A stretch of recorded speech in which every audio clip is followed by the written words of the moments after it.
রাধে রাধে।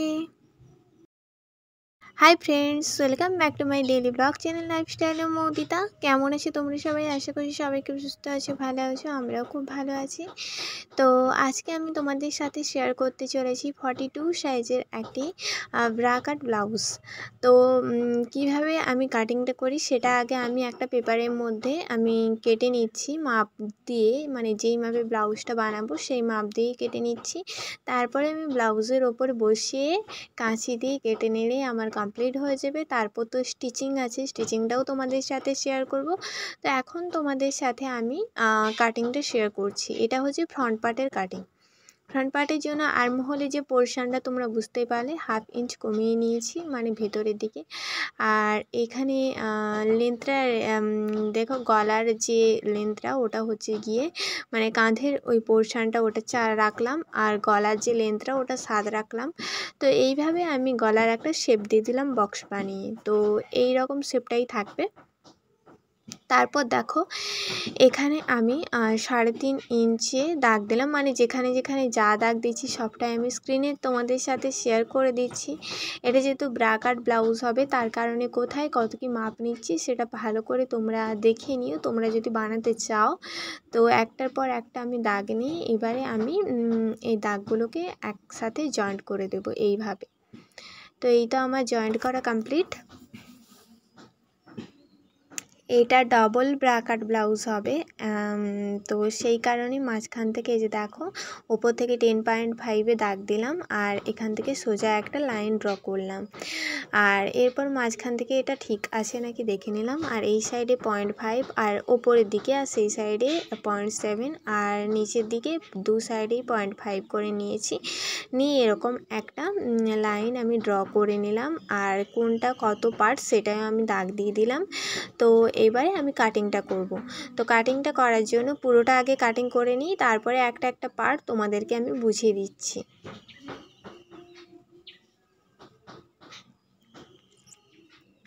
তো মোটামুটি পুরো পার্টটা কাটিং হয়ে গেল।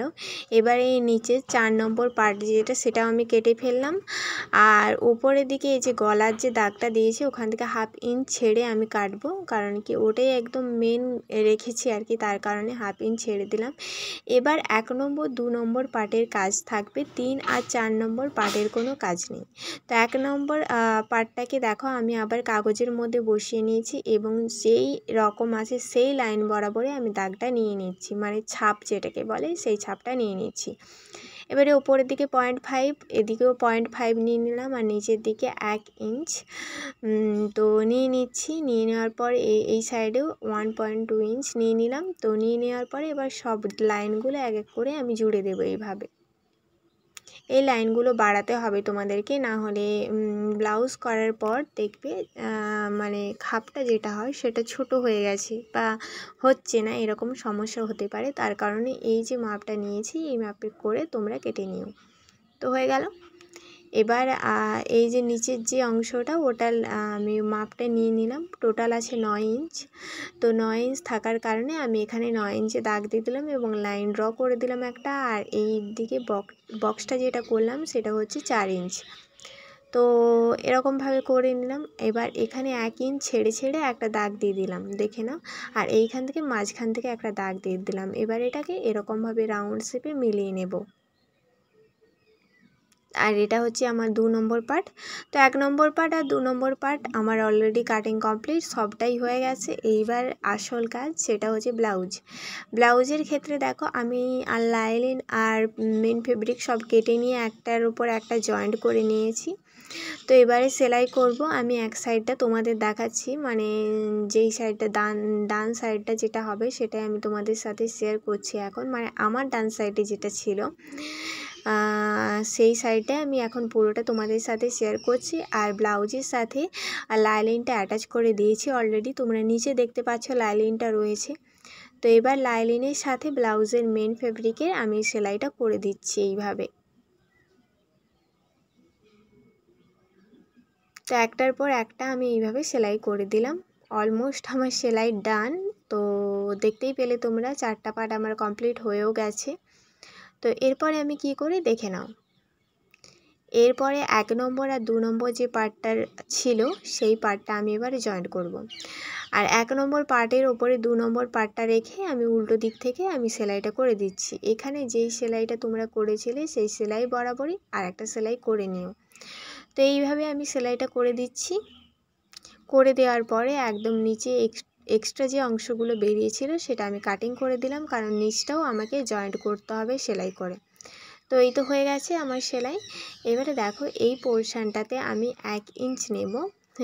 ওটা ভুলে 4 ইঞ্চ দেওয়া হয়ে গেছে, 4 ইঞ্চ নয়, ওটা 1 ইঞ্চ হবে। তো এইভাবে আমি একটা টেকিং দিয়ে দিলাম এখানে। তো টেকিং দেওয়ার পর ডবল সেলাই দেওয়ার পর আমি এটাকে কাটিং করে দিলাম। তো এরপরে দেখো খাপটা কত সুন্দরভাবে এসছে, তোমরা সেটা বুঝতেই পারছো। এইবার দেখো 1 নম্বর 2 নম্বর পার্টের সাথে আমি 3 নম্বর পার্টটা জয়েন্ট করব। তো এটারও উল্টো দিক থেকে আমি জয়েন্টটা করব। আর 1 নম্বর 2 নম্বর যে পার্টটা জয়েন্ট করলাম সেইটাকে একটু টেনে টেনে 3 নম্বর পার্টের সাথে জয়েন্ট করব। 3 নম্বর পার্টটা টানতে হবে না, 1 নম্বর 2 নম্বর পার্টটাকে টেনে 3 নম্বরের সাথে জয়েন্ট করতে হবে। এই তো এখানে আমি ডবল সেলাই দিয়ে দিলাম। দিয়ে দেওয়ার পর এখানেও এক্সট্রা যে অংশগুলো ছিল আমি সেটাকে কাটিং করে দিচ্ছি।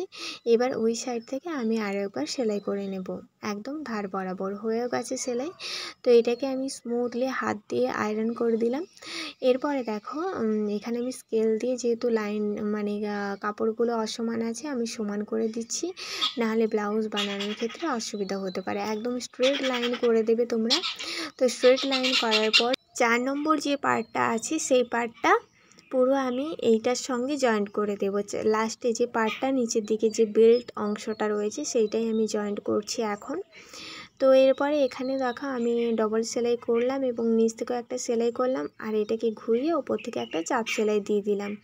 তো এইভাবেই কমপ্লিট করে নিলাম আমার ব্লাউজের একটা পোর্শান, মানে আমার ডান দিকের পোর্শানটা কমপ্লিট করে নিলাম। এবার আমি বাম দিকের পোর্শানটাও দেখো কমপ্লিট করে তোমাদের সাথে দেখাচ্ছি। সেম পদ্ধতিতে কমপ্লিট করলাম, তার কারণে আমি তোমাদের সাথে আর একটা পার্ট শেয়ার করলাম না। তো যাই হোক, এবার আসছি গলার কাছে। তো গলার পট্টিটা আমি বসিয়ে নিচ্ছি, এইভাবে তোমরা দেখে নাও। এখানে আমি একটা লাইলিন নিয়েছি এবং সেই লাইলিনটাকে ডবল ফোল্ড করে নিয়েছি।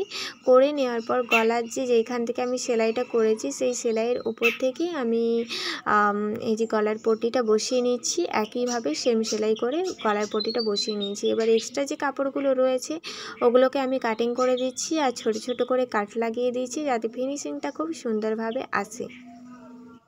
তো এইভাবে হয়ে গেল। এরপরে আমি গলার পট্টির উপর থেকে চাপ সেলাই দেব।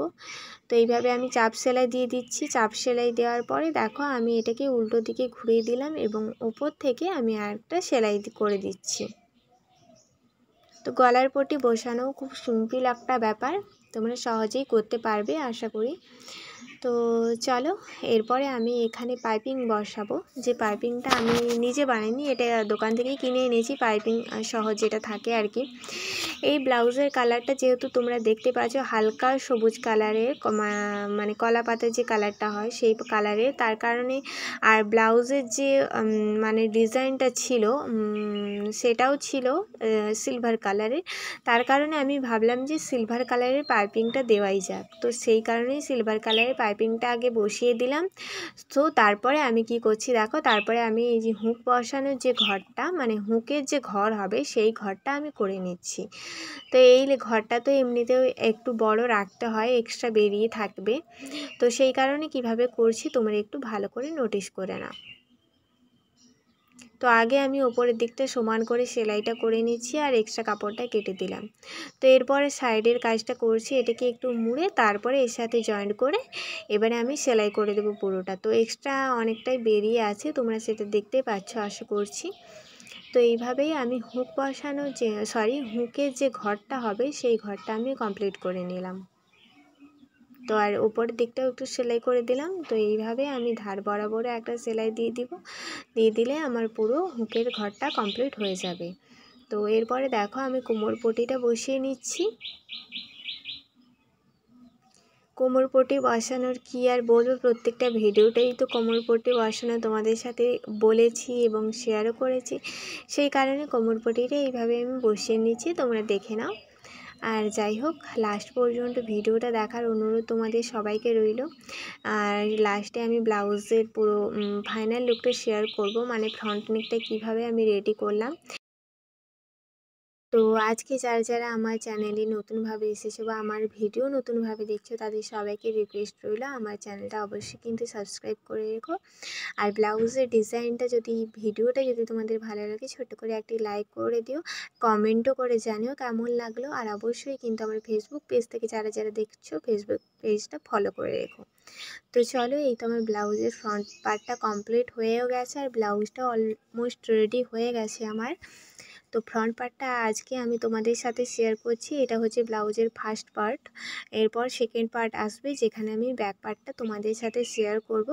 তো খুব তাড়াতাড়ি পরের ব্লগে আমি সেকেন্ড পার্টটা দিয়ে দেবো। যাই হোক, ব্লাউজের ডিজাইনটা কেমন লাগলো জানিও। তো চলো, আজকের ব্লগটা এই পর্যন্ত। রাধে রাধে, হরে কৃষ্ণ।